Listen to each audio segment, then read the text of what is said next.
Nós vamos ler o texto de Gênesis capítulo 12, os 3 primeiros versos. É um texto bastante conhecido, mas eu creio que é um texto importante quando nós estamos falando para as famílias, nós lembrarmos o conteúdo que Deus nos disse através dessa experiência. Gênesis capítulo 12, de 1 a 3. Então o Senhor disse a Abrão: saia da sua terra, do meio dos seus parentes e da casa de seu pai, e vá para a terra que eu lhe mostrarei. Farei de você um grande povo e o abençoarei. Tornarei famoso o seu nome e você será uma bênção. Abençoarei os que o abençoarem e amaldiçoarei os que o amaldiçoarem. E por meio de você, todos os povos da terra serão abençoados. Eu quero refletir, queridos, nessa manhã, sobre famílias abençoadas. Paulo, falando aos Efésios, ele vai dizer para que a bênção de Abraão, a bênção que Deus prometeu a Abraão, chegasse até nós. Na quarta-feira, no nosso culto de oração, que tem sido sempre uma experiência nova, rica. Quarta-feira passada, a nossa tela estava bem bonita, não é, pastor Douglas? Estava realmente significativo. E eu queria dizer para você, olha, se você está trabalhando nesse horário, se você tem que cumprir horário, nós vamos estar orando por você. Se você tem que fazer uma tarefa de casa, não teve outro horário, aquele horário ali, o dever de casa, seu estudo, nós vamos estar orando por você. Mas, querido, se você está só assistindo o noticiário ou fazendo qualquer outra coisa, nós vamos estar orando por você assim mesmo, só que você deveria estar tirando esse tempo para estar junto, sabe? É bênção, você não tem outra coisa mais importante para fazer nesse horário. Eu queria convidar você a realmente priorizar esse momento de comunhão em igreja. E tem sido uma experiência rica, tem sido uma experiência poderosa. E na quarta-feira nós vimos alguns textos também pensando sobre a família. Nós mencionamos ali quando Paulo e Silas estão presos perseguidos por causa de Jesus. E Alfredo, eu fico me perguntando se hoje no Brasil começasse a ter perseguição real, quantos que se dizem crentes hoje, e são, mas quantos prevaleceriam? Quantos estariam, fui preso por amor a Cristo, estou lá sofrendo, e eu vou estar louvando o Senhor lá no cárcere interior, sofrendo todas as injustiças, todas as humilhações, eu ia estar louvando ao Senhor. Será que seria a nossa realidade? Era a realidade de Paulo e Silas, e eles estavam louvando ao Senhor. E vem o terremoto, mexe com as cadeias, com os grilhões, tudo se abre. Na verdade não era um terremoto, era uma ação sobrenatural de Deus. O carcereiro que morava ao lado sabia da repercussão daquilo na vida dele. Com certeza ele seria morto por perder os prisioneiros. E ele então vai para lá, para a cadeia, e nem sequer vê o que aconteceu e já quer tirar a sua vida. Paulo e Silas bradam e diz: não faça mal, nós estamos aqui. Quem é que está preso não quer o mal do carcereiro? Só quem realmente tem uma experiência diferente, não é? E aí aquele homem percebe que está diante de uma situação que não se explica pela lógica do mundo, e ele diz: o que eu posso fazer para ser salvo? E a palavra deles é: crê no Senhor Jesus Cristo e... Parou aí? Tu e a tua casa. E naquela mesma noite, ele e sua família foram batizados. A promessa de Deus, pode perceber, meu amado, sempre envolve a família. A promessa de Deus sempre envolve a família. Nicolas, Marquinho, Sara, Luiz Henrique, tem mais solteiro aí na parada? Rafa Messias. Vocês têm a chance de ouro. Aqueles que já tiveram, cumpriram bem, amém. Muitos não tiveram. Vocês têm a chance de ouro de escolher alguém que vai ser a bênção de Deus junto na sua casa, para você viver felicidade, para você viver alegria. Talvez você não veja isso como importante, pode ter certeza, é. O maior tempo que nós passamos é com o cônjuge. Tiago está com quanto tempo de casado? 6 anos. Vai chegar a hora que o Tiago vai ter vivido mais tempo com a Camila do que com os pais. Eu já estou nessa fase. Então, a pessoa com quem nós vamos constituir família, nós vamos viver muito mais tempo do que com os nossos pais, com os nossos irmãos. Tem que ser algo muito bom, tem que ser algo que seja maravilhoso, do contrário vai ser problema, vai ser difícil, vai ser luta. O projeto de Deus envolve a família. E claro, todos nós que estamos casados, temos as bênçãos, temos as lutas, mas graças a Deus, o Senhor nos tem feito prevalecer. A promessa de Deus ao carcereiro de Filipe é que a bênção de Abraão chegaria até ele e a família dele. Crê no Senhor Jesus e serás salvo, tu e a tua casa. Porque a única maneira da bênção de Abraão se concretizar é através de Jesus, não existe outra maneira. Em ti, todas as famílias da terra serão abençoadas. Não tem outra maneira de interpretar, de fazer parecer, de olhar, não tem, é só através de Jesus. Nós vimos, queridos, também a experiência de Felipe, que era um dos 7 diáconos escolhidos. E Felipe, ele, quando o evangelho começou a sofrer perseguição, e os 7 foram dispersos, Felipe foi para uma outra região, e ali ele não abandonou a sua fé, porque teve que sair de Jerusalém. Ao contrário, ele e sua família começaram ali um novo ministério, uma nova oportunidade de servir ao Senhor. E Felipe era assim, meio que nem Sei, Néia. Tinha 4 filhas, Sara. E as 4 filhas profetizavam. Que coisa linda! Quando não é só a experiência de puxa, a minha avó era uma mulher de oração, o meu avô era uma pessoa consagrada ao Senhor, o meu pai era um homem de Deus, a minha mãe era uma mulher especial na casa de Deus, servia. E você? Quando você começa a ter a tua experiência de você com Deus, não mais a fé dos seus pais, a fé dos seus avós, a fé da sua denominação, da sua igreja, mas a sua experiência com Deus. Aquelas 4 filhas de Felipe, mesmo sendo provavelmente ainda muito novas, ainda não haviam se casado, as 4 profetizavam. Deus usava a vida delas. Nós vemos, queridos, o projeto de Deus acontecendo através das famílias. E família é lugar que deve ser sempre o local de bênção.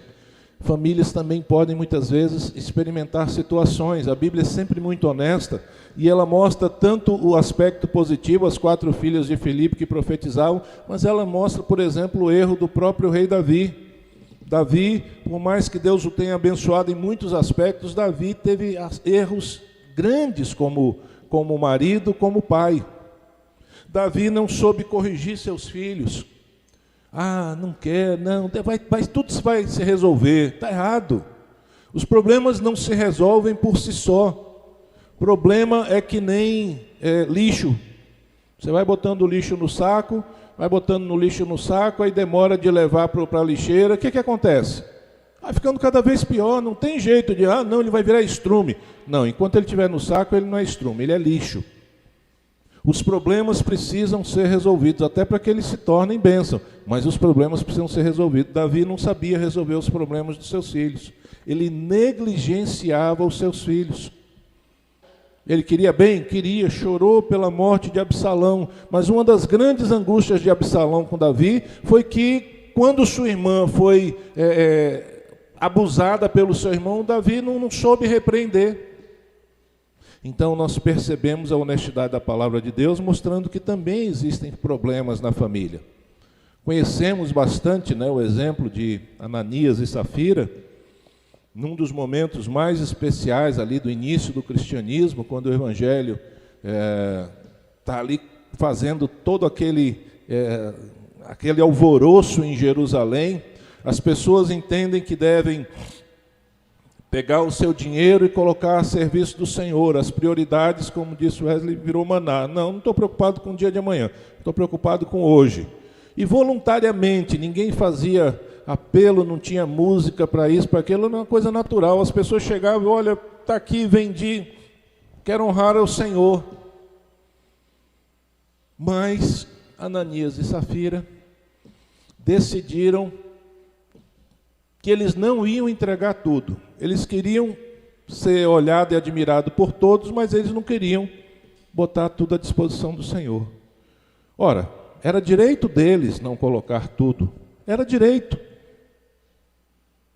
Entretanto, não era direito eles quererem enganar o povo de Deus, eles quererem sobressair como alguém espiritual, mas com motivações completamente contrárias.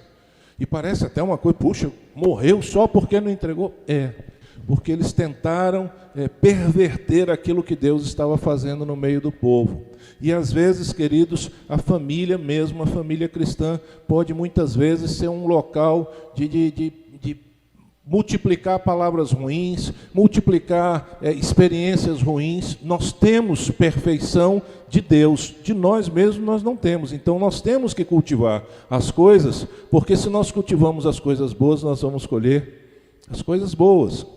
Mas se nós cultivamos coisas ruins, nós vamos colher coisas ruins. Quando nós constituímos um casamento, uma nova família, você tem às vezes pessoas com costumes completamente diferentes. Na família de um, às vezes a família não gostava de sentar na mesa, era cada um por si, chega lá, pega a comida, bota na boca, sai para lá, sai para cá. Às vezes há necessidade disso, porque cada um tem um horário, tem outro, mas às vezes é só uma questão de faltar coesão, de faltar comunhão. É cada um por si. E aí a outra pessoa já é o contrário, gosta de sentar, gosta de ter aquele bate-papo. Tem gente que gosta de sentar na mesa para discutir problema. Que coisa ruim. A mesa tem que ser um momento de celebração, não é? Você come o que há de bom e não come o que há de ruim. Então, essas práticas nós precisamos muitas vezes entender na nossa família, porque é fácil a gente entender o problema da família dos outros. É fácil. Você olha a família de alguém, vou olhar a família do pastor Marcelo, vocês vão ver os problemas, é fácil discernir os problemas. Difícil é a gente identificar os problemas da nossa casa e trabalhar para sermos aperfeiçoados por Deus. E queridos, aí eu volto a dizer o que eu disse antes. Não adianta fazer de conta que não existe problema, que não existe nada para ser aperfeiçoado. Os problemas não se resolvem por si só. Precisa que a gente trabalhe nestas coisas. A palavra de Deus nos mostra o exemplo, por exemplo, de um dos patriarcas. Isaac recebe do Senhor 2 filhos. E de alguma forma ele e Rebeca não combinaram muito bem a coisa. Ele primava pelo primogênito, que era Esaú. Biblicamente, essa era a postura que se praticava naquela época. E sua mãe primava pelo outro, a ponto de ludibriar o marido, a ponto de fazer um complô contra o outro filho. E é óbvio que isso não ia dar bem. Então, nós percebemos, queridos, como a palavra de Deus, ela trabalha com sinceridade. Sabe por que ela trabalha com sinceridade? Primeiro que com mentira não se constrói grandes coisas, não se constrói nada positivo. Com mentira você pode até fazer de conta, mas você não constrói nada positivo, nada que subsista. Segundo, porque não existe na face da terra família perfeita, pessoa perfeita. E nós precisamos entender isso, não para dizer, então está tudo bem, tudo é imperfeito. Não, a imperfeição ela pode ser em maior grau ou em menor grau. Nós temos que trabalhar para que as nossas imperfeições sejam diminuídas e nós nos aproximemos da perfeição. Quem é perfeição? Não preciso dizer. É Jesus Cristo, o varão perfeito. Mas Ele é a nossa régua. Nós temos que nos medir por Ele. Puxa, estou muito longe ainda de Jesus, mas eu vou continuar procurando imitar Jesus e ser parecido com Jesus. Eu quero, trazendo de volta essa questão das bênçãos na família, porque eu prefiro focar naquilo que é positivo. A história de Abraão é a história também da reconstrução do conceito de um único Deus.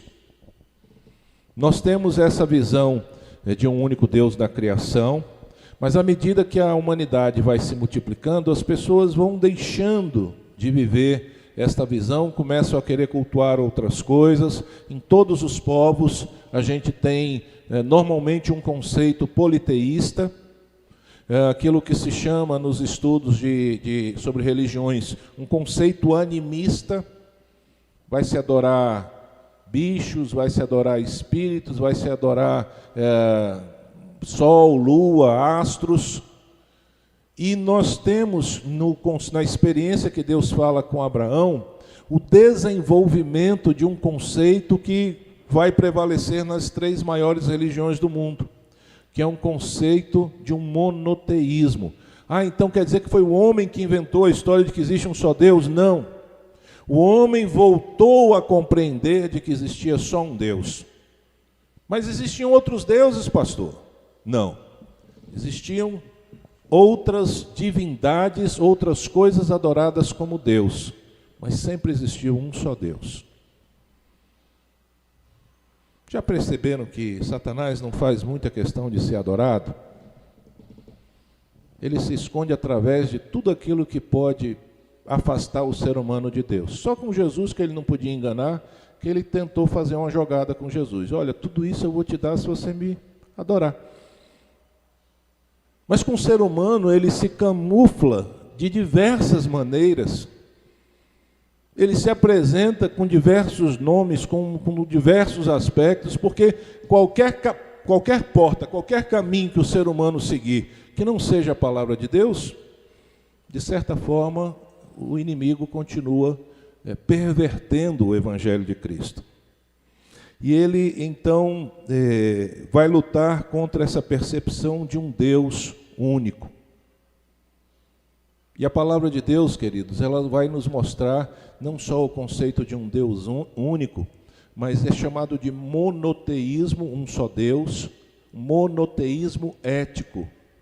Porque quando os conceitos, as religiões, os grupos que adoram mais de um Deus, e aí pode pegar a cultura que for, você pode, eu não preciso mencionar, mas você pode pegar a cultura religiosa que for, todas as culturas religiosas que você tem mais de um Deus,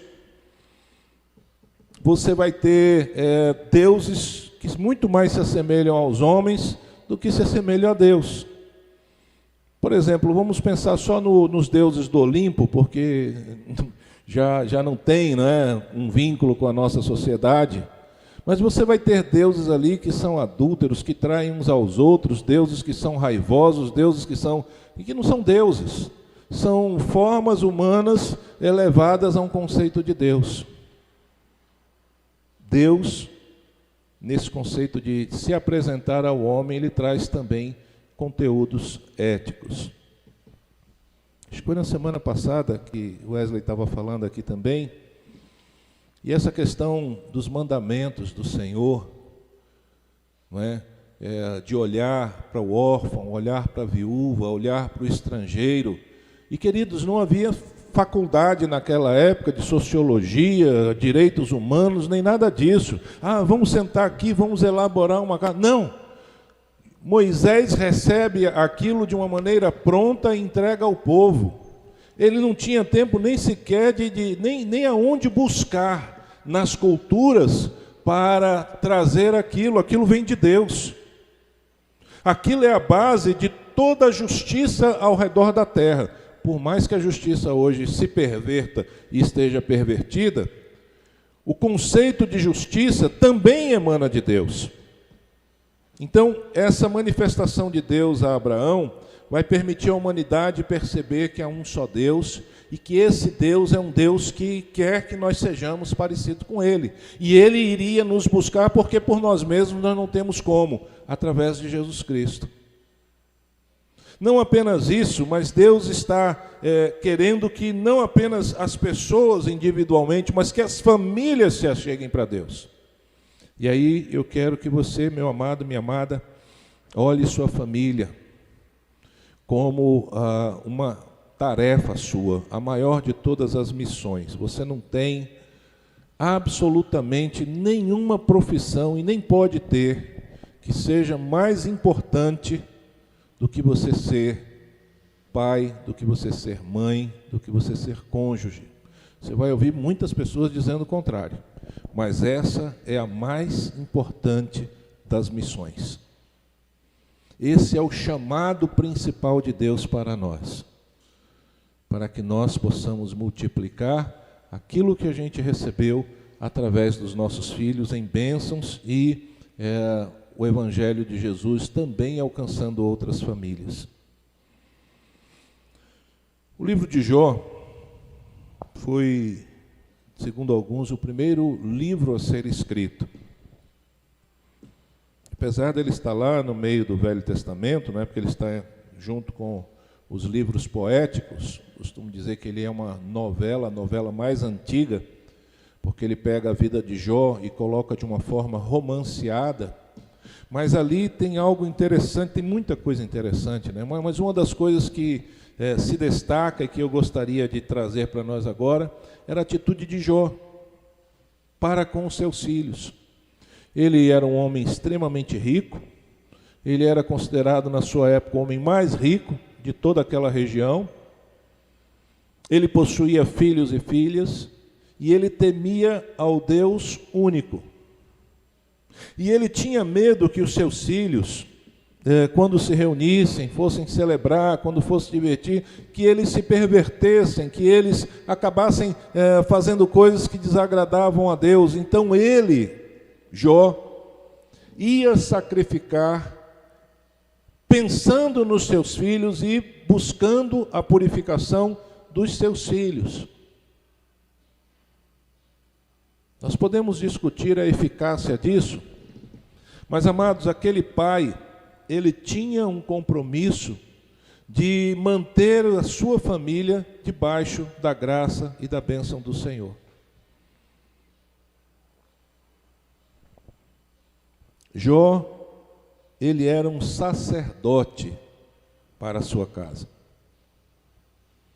O que significa isso? Ele se apresentava diante de Deus em função dos seus filhos. Com certeza vocês têm parentes que não querem saber de Jesus. Com certeza você tem pessoas que você ama que não querem saber de Jesus. E algumas sequer permitem que você fale de Jesus para elas. Você não pode falar de Jesus para elas, mas você pode falar delas para Jesus. Você não pode obrigá-las, mas você pode o tempo inteiro estar apresentando essas pessoas diante de Deus. Tenho ouvido de pais que, percebendo que os filhos estavam indo na direção errada, clamaram ao Senhor para que o relacionamento equivocado dos filhos simplesmente acabasse. E de uma maneira sobrenatural, assim, inesperada, Deus responde à oração. Puxa, mas então meu pai está trabalhando contra mim? Não. Está trabalhando a favor de você. E aquilo que você muitas vezes não percebe, ele vai ter que pedir a Deus para resolver. Porque o seu pai e a sua mãe, por mais que você vá passar mais tempo com o seu cônjuge, o seu pai e a sua mãe normalmente vai ser o amor que dura para sempre, dentro do contexto humano. E eles não vão deixar de ser pais, ainda que estejam já bem idosos. Às vezes chega a hora até que o filho vai ter que cuidar do pai como sendo filho, mas não deixa de ser pai. Então, nós precisamos ter esse entendimento de como abençoar a nossa casa, de como garantir resultados fantásticos para a nossa geração. Engraçado que às vezes a gente está tão disposto, não é, a ouvir o ser humano.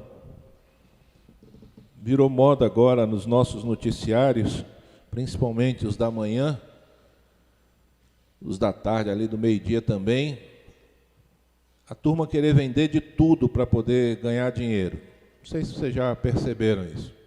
Produto para emagrecer é uma maravilha, não precisa fazer exercício, você toma uma pílulazinha, acabou. E é uma perversão, e aquilo ali, olha, em 12 vezes está com 80% de desconto e você compra em 12 vezes. Se está com 80% de desconto, por que eu vou precisar comprar em 12 vezes? Porque a pessoa se deixa iludir e vai comprar, e aquilo ali só dura 30 dias. Ou seja, vai ter que comprar de novo, depois de novo, vai se endividando. Mas tem gente que compra isso o tempo todo. Tem gente que acredita nessa panaceia. Tem gente que acredita em outros fatores. Não é? Houve duas situações muito parecidas no Brasil que quebrou diversas pessoas. Uma chamava Avestruz Master. Não sei quantos acompanharam isso, né? Ai, rapaz, eu estou com um negócio fantástico que você vai ganhar não sei quanto, 300% em um mês. E a pessoa ia lá, pegava empréstimo no banco, comprava lá o da Avestruz, mas não viu nem a pena. Quanto mais o Avestruz.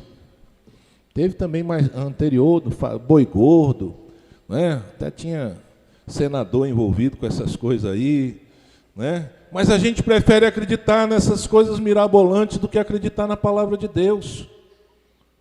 A palavra de Deus está dizendo, querido, que você deve constituir a sua casa tendo a certeza de que Deus está aprovando o seu relacionamento. Mas a gente não se preocupa normalmente com isso. A palavra de Deus diz que a gente deve interceder pelos nossos filhos, pelos nossos parentes, colocá-los diante de Deus, porque Deus ouve a oração e porque o desejo de Deus é que a bênção de Deus se multiplique e nos alcance. Mas muita gente aqui, de repente, vai ler livro disso, livro daquilo, livro de outro, a palestra não sei das quantas, mas não sei o quê, e a palavra de Deus fica em segundo plano. Meu amado, minha amada, ainda não se conseguiu inventar absolutamente nada que consiga superar a palavra de Deus, que possa substituir a palavra de Deus, que tenha valor, no mínimo, equivalente à palavra de Deus. Não existe, nem mesmo os livros sobre a palavra de Deus. São muito bons, mas eles podem, no máximo, apontar para a palavra de Deus. Eles não superam a palavra de Deus. Em Efésios capítulo 5, 21, um dos textos que se ouve nos casamentos, não é? Se ouve quando nós falamos sobre as famílias. E eu já tive a oportunidade de pregar, falar sobre isso e ver um bando de mulheres fazendo assim, ó, na minha cara. Mulheres, sejam submissas aos seus maridos. Sou eu que estou dizendo, não. É a palavra de Deus. Mas quando a gente não entende o que a palavra de Deus está dizendo, talvez o comprimido seja maior do que a nossa garganta, a gente acha que a gente não consegue engolir. Paulo está dizendo, e eu vou começar no verso 21, para vocês perceberem o que a palavra de Deus está dizendo. Verso 21, vamos pegar o 22 e vamos até o 25. Depois continua, mas não tem necessidade, nós vamos de 21 a 25. Está ali? Consegue botar ali, Rafa? Para a gente ler juntos? Veja que quando a gente entende a palavra de Deus da maneira certa, não é nem comprimido grande, é uma pílula, é uma gotinha que desce macia, uma bênção. Olha lá. Olha o que o verso 21 vai dizer. Normalmente a gente só vê o 22, mas presta atenção no 21. Sujeitem-se uns aos outros por temor a Cristo. Vamos repetir? Sujeitem-se uns aos outros por temor a Cristo. Isso significa a mulher submeter ao marido? Sim. Mas isso significa do marido também submeter à esposa? Sim.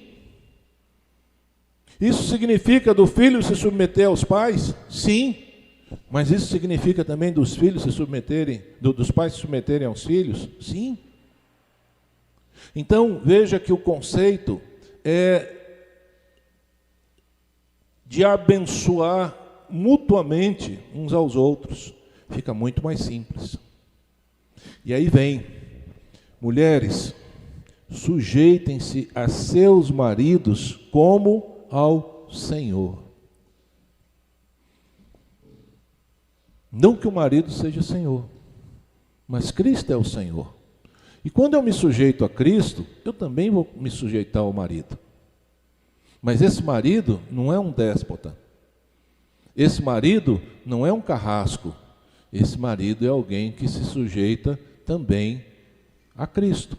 Consequentemente, é fácil a submissão mútua. Verso 23. Pois o marido é o cabeça da mulher, em termos aqui de hierarquia, não é? Diante de Deus. Isso aqui não é diante dos homens, isso aqui é diante de Deus. Diante de Deus, a responsabilidade recai primeiro sobre o marido, é compartilhada com a esposa, depois vem sobre os filhos. A gente acha que é privilégio, a gente acha que é mandar. É o contrário, é se submeter a Deus, é obedecer. Como também Cristo é o cabeça da igreja, que é o seu corpo, do qual ele é o Salvador. Verso 24. Assim como a igreja está sujeita a Cristo, também as mulheres estejam em tudo sujeitas a seus maridos. Mas esses maridos que se submetem a Cristo. Maridos, amem suas mulheres. Para por aí? Não. Assim como Cristo amou a igreja e entregou-se a si mesmo por ela. Verso 26. E a gente para com ele.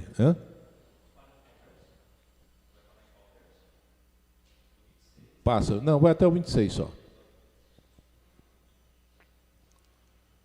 Para santificá-la, tendo-a purificado pelo lavar da água, mediante a palavra. Não, até ali então já realmente dava. Veja,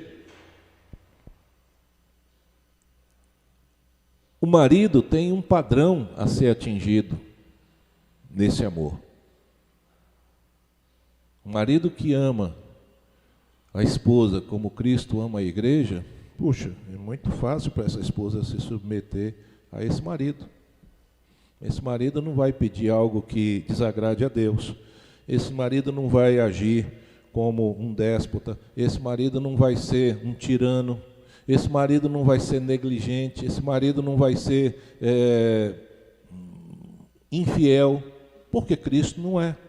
Então, esse padrão é um padrão de amor baseado em Cristo. Da mesma forma, como a igreja deve se submeter a Cristo, a esposa deve se submeter ao marido. E aí depois vai falar dos filhos, vai falar da complementação. Eu acho interessante, amados, que sempre que a palavra de Deus está sendo anunciada, principalmente ali quando a gente vê em Paulo, parece que ela é primeiramente pensada a partir da vivência em família. Porque não tem como a gente ser perfeito, uma maravilha no relacionamento eclesiástico, na sociedade, se a base não for a família.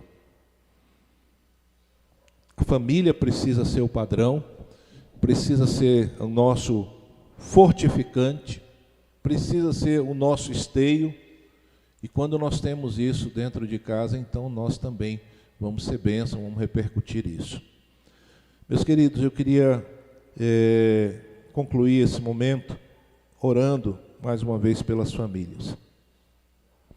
Eu queria concluir esse momento não só apenas pedindo pelas famílias, mas eu queria que vocês estivessem, cada um colocando a sua família diante de Deus. Cada filho colocando seus pais diante de Deus. Cada pai, cada mãe colocando seus filhos, colocando seu relacionamento diante de Deus. Deus já nos assegurou em Cristo Jesus de que a bênção de Abraão chegaria e chega até nós. Nós precisamos clamar para que as nossas famílias possam refletir essa bênção do Senhor. Vamos orar? Pai de amor, eu quero, Senhor, pedir que o Senhor coloque tuas mãos, meu Deus, não só sobre todos que aqui estão, mas onde, ó Deus, estiver um membro da Igreja Batista Essência, seja, Senhor, no trabalho, seja em casa, seja acompanhando conosco, ó Deus, através do culto online, que nós possamos, ó Deus, ver o Teu agir, ver o Teu mover, ver, Senhor, o Senhor construindo em nossas vidas famílias que se submetem ao Senhor. Pai, nós vivemos um tempo realmente complicado. Não estou pensando aqui, Senhor, sobre pandemia, mas estou pensando aqui, Senhor, pela perversidade que há no mundo, pela exposição de tantos conceitos, de tantas coisas, Senhor, que vão contra a Tua palavra, e como essas coisas, Senhor, trabalham contra as famílias, como, Senhor, as nossas famílias estão expostas. E eu quero rogar, Senhor, que o Senhor ouça a oração de cada filho nesse instante, pedindo, Senhor, pelos seus pais, pelos seus irmãos. Eu quero pedir, Senhor, que o Senhor ouça cada mãe, cada pai, cada avô, cada avó, pedindo, Senhor, pela sua casa. E eu quero pedir, Senhor, que nós possamos, ó Pai, primeiro lembrar que o Teu desejo para nós são famílias abençoadas. Lembrar, Senhor, que não somos perfeitos, não temos perfeição em nós mesmos. Consequentemente, as nossas famílias vão ter também os seus defeitos. Mas que, Senhor, na nossa casa a gente tenha o melhor lugar para, Senhor, reconhecermos os nossos erros e nos aperfeiçoarmos. Que nós tenhamos, Senhor, a verdade da palavra amiga nos apontando os nossos erros, mas também o amor, para, Senhor, construirmos algo novo, com perdão, com submissão uns aos outros. Coloca, Senhor, diante do Teu trono cada família, cada membro que aqui está e aqueles que não podem estar. E que nossas famílias, Senhor, pela Tua bondade, pela Tua misericórdia, possam refletir Cristo Jesus. É em nome dele que nós oramos. Amém e amém.